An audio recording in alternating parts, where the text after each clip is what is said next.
حضرات صحابہ کرام رضی اللہ عنہم کے بارے میں ہم اہل السنہ کا اور میرا عقیدہ یہ ہے کہ ہر وہ شخص جس نے حضرت رسالت پناہ صلی اللہ علیہ وسلم کی زیارت کی اور اس کی موت ایمان پہ واقع ہوئی، چاہے وہ کتنے ہی کبیرہ گناہ اس نے کیے ہوں، وہ بغیر عذاب کے جنتی ہے۔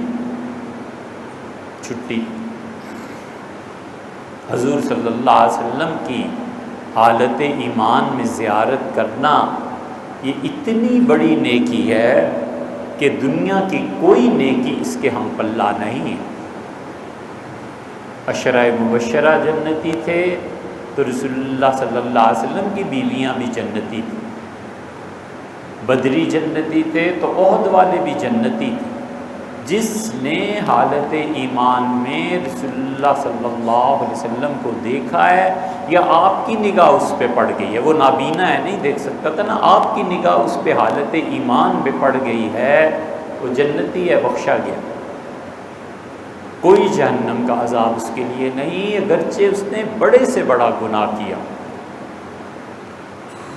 جھوٹ بولتے ہیں وہ لوگ جو کہتے ہیں کہ عبد الرحمن ابن عوف رضی اللہ عنہ 500 سال کے بعد جنت میں جائیں گے، اور جھوٹ بولتے ہیں وہ لوگ جو سیدنا معاویہ رضی اللہ عنہ کے بارے میں یہ سمجھتے ہیں کہ معاذ اللہ وہ جہنم میں کہیں جائیں گے۔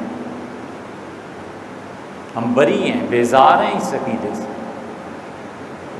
حضور اقدس صلی اللہ علیہ وسلم نے خود فرمایا ہے کہ جس نے مجھے دیکھا ایمان کی حالت میں، وہ جہنم کی آگ اس پہ حرام ہے۔ بس سیدھی سی بات۔